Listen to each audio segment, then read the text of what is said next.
el segundo capítulo de la tesis que me encuentro escribiendo, mi tesis para trabajo de fin de grado. Entonces pues quise venir acá a compartir con ustedes cómo va mi tesis. Bueno, el objetivo básicamente de esta ponencia es exponer el significado religioso del palacio egipcio por medio de una revisión de elementos religiosos que se encuentran dentro del mismo. De la misma forma, se pretende dar cuenta de el contexto histórico de la construcción del palacio, un poco sobre la vida y obra de Fernando Estrada, y también se pretende explicar qué representaba básicamente el culto a Amón y el culto a Atón, que básicamente son dos hitos importantes dentro de la religión egipcia. Y finalmente, pues, contarles un poco sobre esos elementos religiosos que están presentes dentro del palacio y que se relacionan directamente con Amón, con el culto a Amón y con el culto al dios Atón. Metodológicamente, en un primer lugar se propone realizar una revisión por el contexto histórico del palacio egipcio, su construcción y su estructura. En un segundo punto, ampliar el tema del culto al dios Amón y el dios Atón, y finalmente pues, explicar estas representaciones que se encuentran dentro del palacio.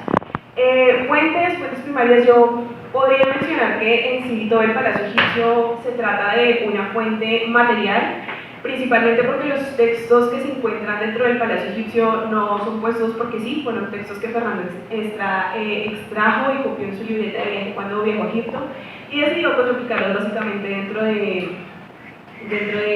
palacio. Por eso también mencionó textos del palacio egipcio, y una parte importante es la entrevista con el director actual del palacio, el señor Alberto Araque, quien en octubre del año pasado me consiguió la entrevista y pues estuvimos dialogando un poco sobre el palacio egipcio y la vida de Fernando Estrada. Entonces, bueno, para iniciar un poco con el contexto de la construcción del palacio, empecemos por la figura principal, Fernando Estrada. Oriundo de Aguadas, viaja por primera vez a Egipto para 1912. Allí se encuentra con un grupo de egiptólogos quienes nos introducen la forma en como los egipcios concebían la vida, la muerte, en conceptos como la resurrección, el concepto que tenían los antiguos egipcios del más allá. Y luego de vivir 2 años en Egipto, Fernando Estrada viaja a Estados Unidos para estudiar optometría, convirtiéndose en el primer optómetra de Medellín y fundando para 1917 la Óptica Santa Lucía. Hacia 1919, Fernando Estrada se casa con Soledad Gómez Estrada, teniendo un total de 14 hijos. Ese interés por el antiguo Egipto no muere ahí con ese viaje, sino que, aunque él sigue desarrollando su labor como optómetra en la Óptica Santa Lucía, Fernando Estrada despierta aún más su interés cuando el 5 de noviembre Howard Carter anuncia el descubrimiento de la tumba de Tutankamón. Entonces es ahí donde Fernando Estrada consigue la idea de construir un palacio que evoque los principales aspectos de la civilización, pero también que pretenda ser un templo dedicado al dios Amon-Ra. Es así como para 1928 compra un lote de 670 metros cuadrados en el naciente Barrio Prado y se inicia la construcción del palacio egipcio pues, con estas principales características. A cargo de esa construcción estuvieron 3 arquitectos, Pedronel Rodríguez, Bernardo Viejo y Ramón Elías Betancourt. Los materiales utilizados para esta construcción fueron materiales nacionales, a excepción de las baldosas que fueron de origen puertorriqueño. El costo del palacio fue de 50.000 pesos de la época y pues conserva las principales características de 3 templos importantes de Egipto, que son el templo de Karnak, el templo de Seti I y el templo de Endera, dedicado pues, a la diosa Hathor. Presenta características como las columnas con cordeles, en donde se encuentran, en la fotografía pueden observar que en la base de la columna se encuentran textos y básicamente también se encuentran en el palacio representaciones de los diferentes dioses del panteón egipcio. Su construcción finaliza hacia 1944 y pues fue la casa de Fernando Estrada hasta su muerte. Para 1927 su esposa fallece y sus hijos se apresuran en la venta del palacio.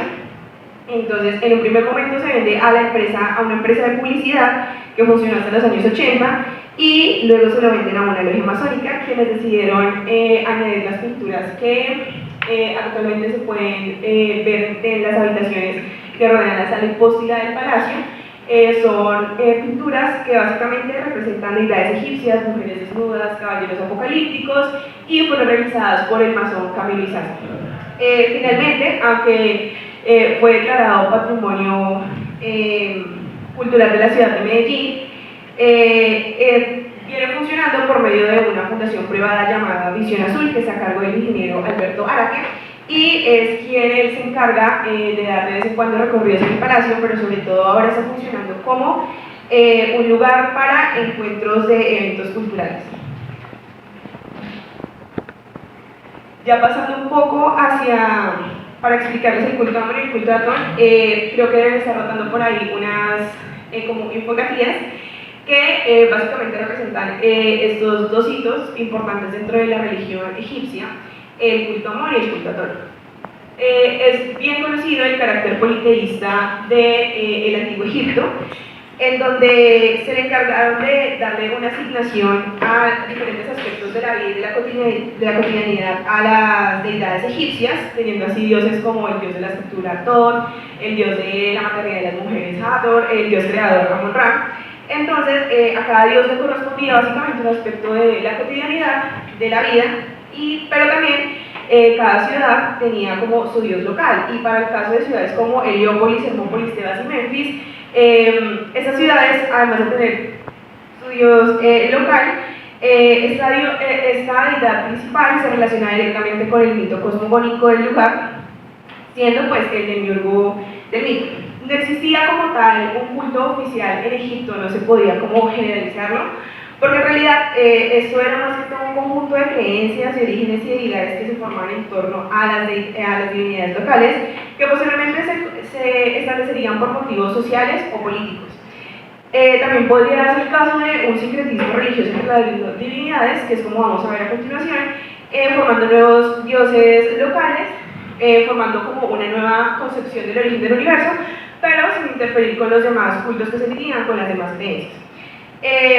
El faraón era considerado prácticamente un semidios porque mientras vivía era considerado la representación de Horus en la tierra, pero ya cuando cuando ya moría, se convertía en Osiris, presentando como esta dualidad de un semidios, y así como el faraón presentaba esta dualidad, las deidades egipcias también. Por ejemplo, se tiene el ejemplo de la diosa Bastet, siendo su contraparte la diosa Sekhmet, siendo pues su complemento dentro de este orden cósmico. También se puede ser encontrados en triadas, como es el caso de las manifestaciones de los dioses solares, a los quienes se les atribuyen tres manifestaciones, que brilla el dios de la mañana, Ra, que es el sol más brillante y es el sol del mediodía, y Atum como el dios del atardecer. Atum también pasa a ser una parte fundamental dentro de la cosmogonía heliopolitana, dando así como el origen a la Eneada de Heliópolis. Con eso en mente, también se tiene presente el culto a Atón. Atón, bueno, como les digo, es otro hito importante dentro de la religión egipcia. Atón fue la deidad principal dentro de la reforma religiosa realizada por Akenatón, entendiéndose este hecho más como un esoteísmo y no como un monoteísmo, como se ha explicado o como se ha difundido varias veces.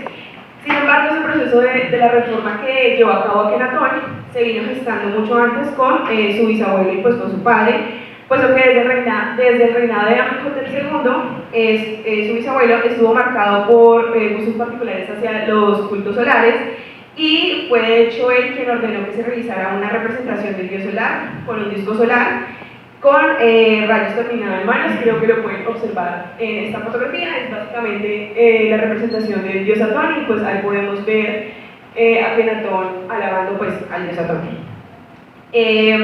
Para el reinado de su padre, Amenhotep III, se sigue evidenciando esta continuación de este interés por las divinidades solares, y ese interés, obviamente, Akenatón crece en este entorno en donde su abuelo, su padre venían con ese interés por los dioses solares. Esto jaló al punto de que cuando él asciende al trono, empieza como a gestar esa reforma. Todas estas creencias finalmente desencadenaron en el culto del dios Atón. Su reforma religiosa, desde luego, supuso un fuerte cambio a la religión egipcia tradicional, debido a que se daba un cambio de los dioses tradicionales por un solo dios y la eliminación básicamente del clero de Amón. Aquí pasa algo importante. Para el Reino Nuevo, Amon se fusiona con Ra, formando la divinidad que se conoce como Amon-Ra, siendo la máxima divinidad solar en Tebas y consagrándose como Dios creador. Esta fusión con la cosmogonía heliopolitana y la cosmogonía tebana se debe principalmente a la gran relevancia que adquirió Tebas durante el Reino Nuevo. Por eso la capital durante el Reino Nuevo se encuentra también en Tebas, debido a la importancia del culto. Y pues se logra dicha difusión de los dos dioses, dándose el sincretismo religioso del cual les hablé. Para la dinastía 18, el faraón no solo vivía en Tebas, sino que también rendía culto, además de ser la ciudad donde se encontraba el templo de Karnak, que es el templo dedicado al dios Amor, y en donde se encontraba su clero.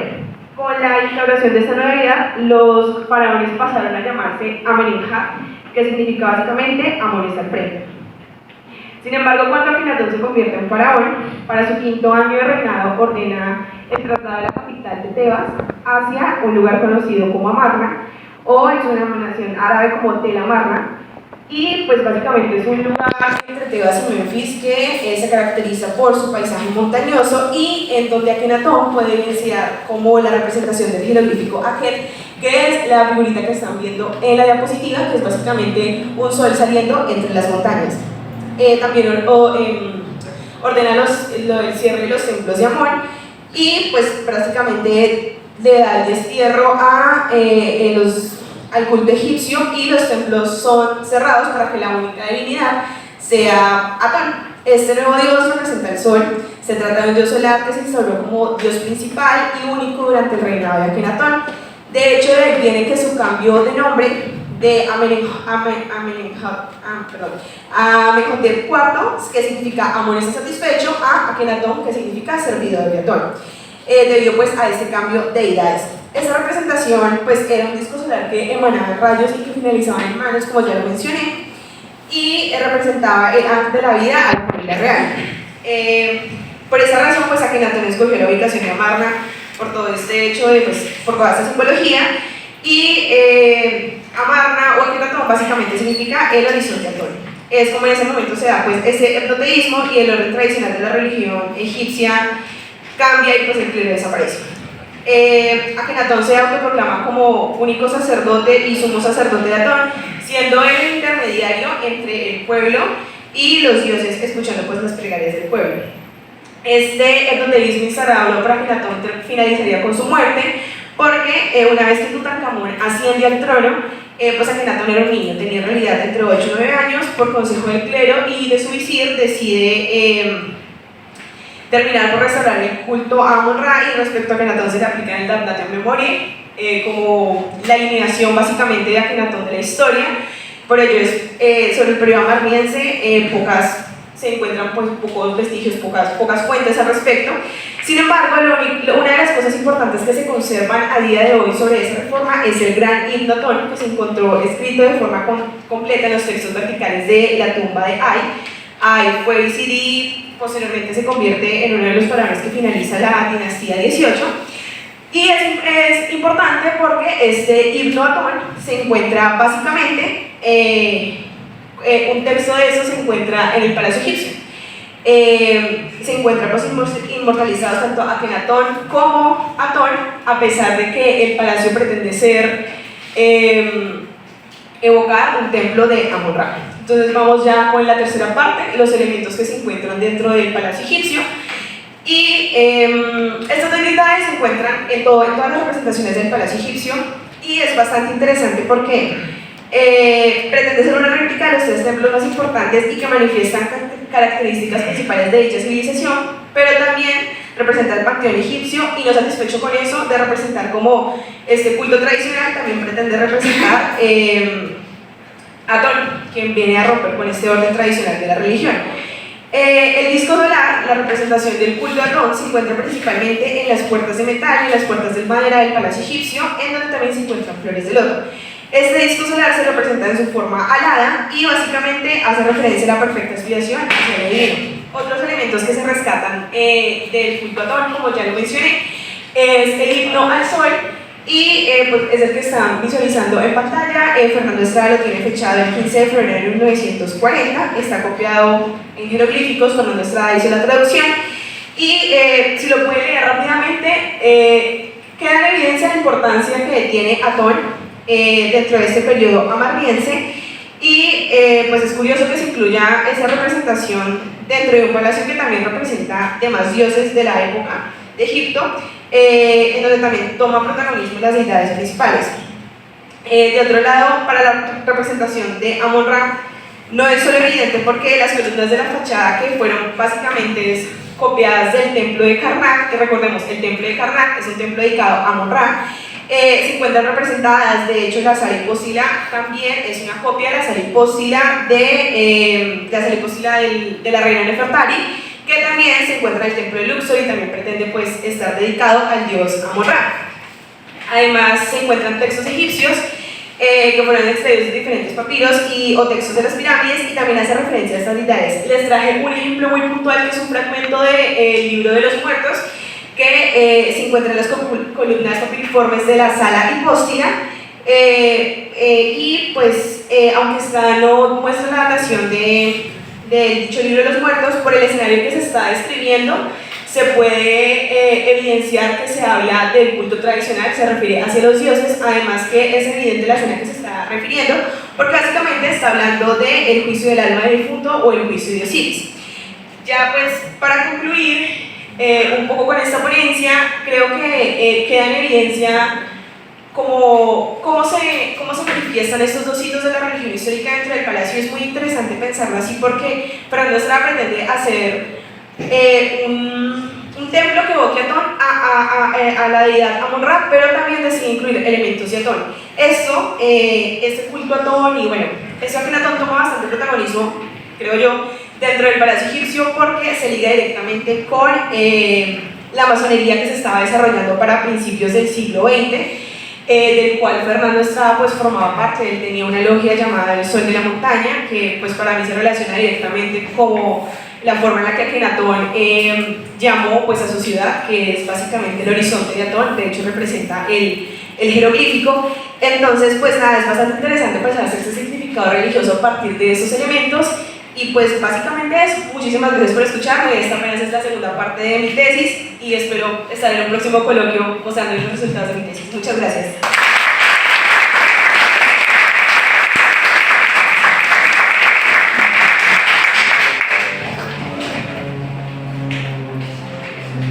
Muchas gracias, Valentina.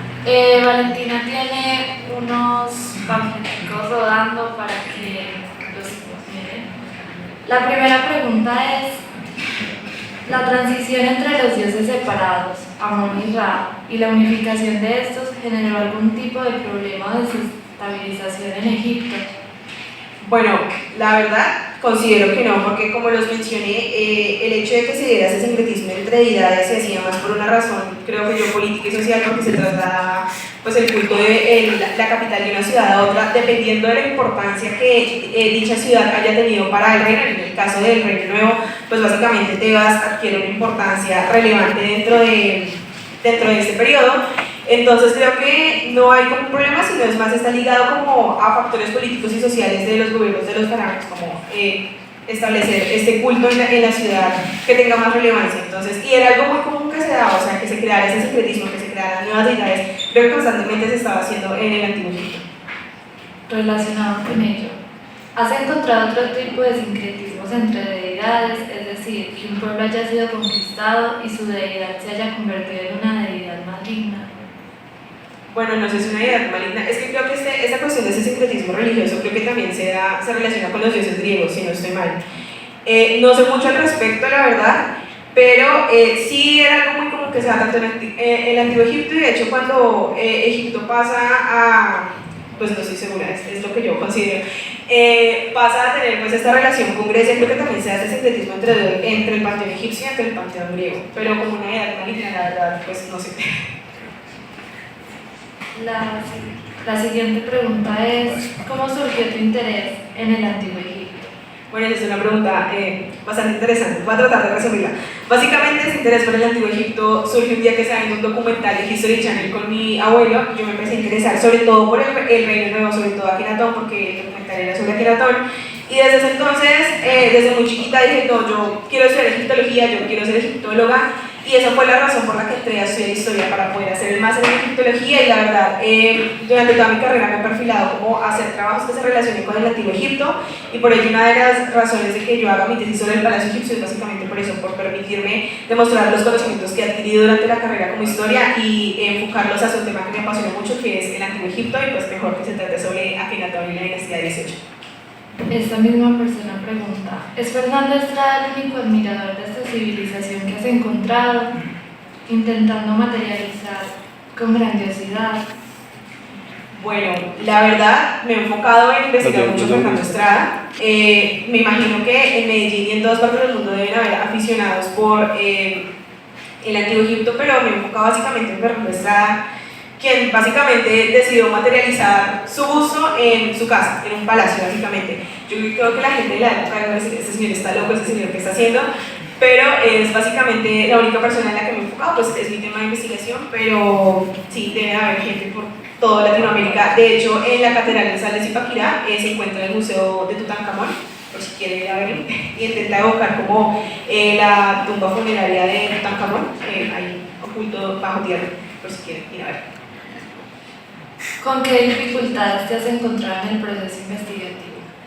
Muchísimas, muchísimas dificultades. Yo vengo trabajando este tema desde mayo del año pasado, de la mano con la egiptóloga Elizabeth Breña. He tenido un apoyo increíble por parte de ella, de hecho, de la UPB, de muchos estudiantes de acá de historia. Pero es verdad que dentro de mi programa de historia se espera que trabajemos temas relacionados con el Tolima. Muchos chicos han presentado temas maravillosos. Daisy, que acaba de hacer una presentación increíble sobre el Tolima, pero pues la verdad yo sabía que me quería enfocar en el Antiguo Egipto y obviamente eso rayó a muchas personas, pero nada, yo digo que soy una persona terca con este tema y he persistido, y aunque se han presentado dificultades en el camino, yo siento que se han ido solucionando. Entonces, muchas dificultades, pero se han ido solucionando. ¿Cuál es la importancia del Palacio Egipcio para la memoria de la ciudad y el país? Muchísima, porque tiene mucha importancia, considero yo, porque se empieza a construir el palacio cuando Medellín estaba pasando por este crecimiento urbano, este proceso de industrialización, y también pues que está ubicado en el barrio Prado. Creo que trata como de evocar los gustos particulares de las personas que llegan a vivir al barrio Prado. Entonces es un lugar súper importante precisamente porque da cuenta de este contexto que se estaba viviendo en Medellín para principios del siglo XX, de esos gustos particulares que estaban surgiendo. Por ejemplo, otra casa que también me recomendaron revisar fue el Castillo, si no se mal, ustedes deben saber más de ello, que se evoca prácticamente el gusto particular del dueño. O sea, quiero construir esto, me gusta, tengo plata, lo voy a hacer. Entonces me parece un lugar súper importante. Si tienen la oportunidad de ir, vayan, es un lugar precioso. Y eso. Esta pregunta está relacionada. ¿Qué aportes para el patrimonio y la cultura permite el Palacio Egipcio, tanto para Medellín como para el país? Bueno, principalmente, como lo mencioné, pues dar cuenta de ese proceso que se estaba llevando a cabo en Medellín, pero también permite a los estudiantes de historia, los programas de historia de aquí en Medellín, que conozcan y usen el Palacio, no sé, como una herramienta para sus clases de historia antigua. Creo que el Palacio Egipcio es muy enriquecedor porque presenta, como lo mencioné, dos hitos de la religión egipcia importantes. No solo se centra en el culto tradicional, sino también en este culto a Atón. Entonces es muy interesante que se encuentren todos esos elementos en el palacio y que ustedes lo tengan aquí cerca, pues maravilloso. ¿Cómo has mantenido el equilibrio y el diálogo entre la historia egipcia y sus dioses con la ciudad de Medellín y el hecho de que exista ese palacio en la ciudad, sus significaciones y trascendencias? Bueno, esa pregunta sí, no la sabría cómo responder. La siguiente pregunta es: ¿cómo reaccionaron las autoridades y la sociedad medellinense frente a esta volumetría arquitectónica con un marcado mensaje religioso críptico? Bueno, eso es interesante porque inicialmente lo que yo pretendía hacer con el Palacio Egipcio es ver cómo los diferentes sectores sociales de Medellín, como, no sé, la alcaldía, sobre todo la iglesia, tenían pues ¿qué pensaban básicamente sobre la construcción de este palacio? Sobre todo que estaban en las calles de la Catedral Metropolitana, si no estoy mal, y el señor Alberto nos cuenta que básicamente la columna principal creo que es de 22 metros de alto, si no estoy mal, 22, 23 metros de alto, o sea, era un poco más alta que la catedral, y en ese entonces pues eran los únicos dos edificios más altos de la ciudad.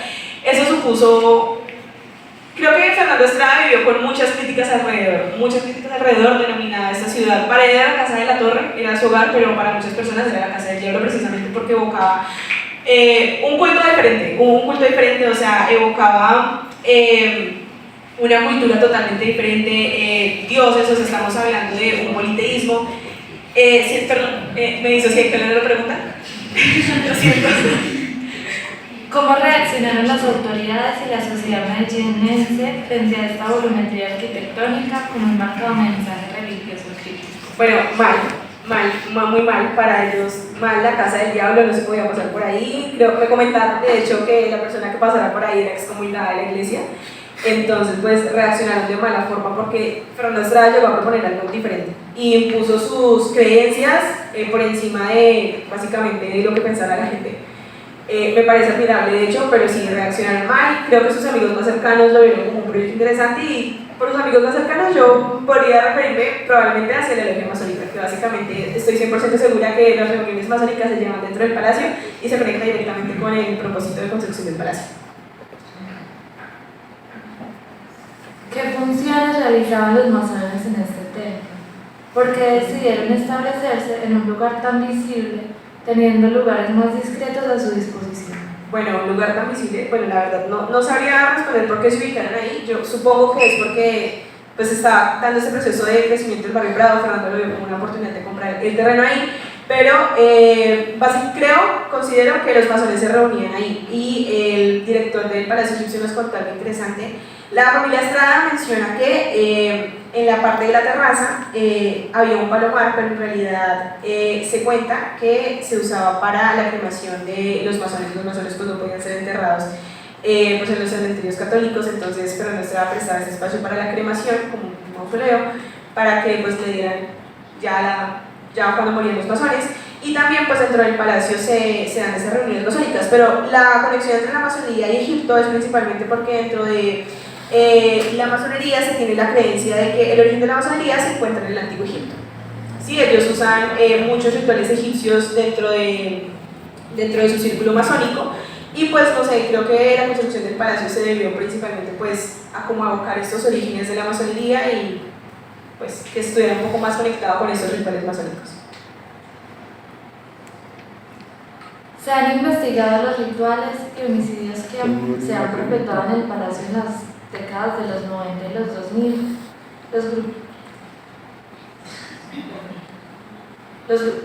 Se han investigado los rituales y homicidios que se han perpetuado en el palacio en las décadas de los 90 y los 2000 por los grupos de élite con cultos raros. Bueno, la verdad no sabría responder, porque igual yo estoy haciendo mi investigación entre 1929 y 1944, que es básicamente cuando se lleva a cabo la construcción del palacio. No sabría dar respuesta a la pregunta porque pues no es la temporalidad que manejo dentro de mi tesis. ¿Qué influencia tuvo Nefertiti, esposa de Akenatón, en este cambio religioso?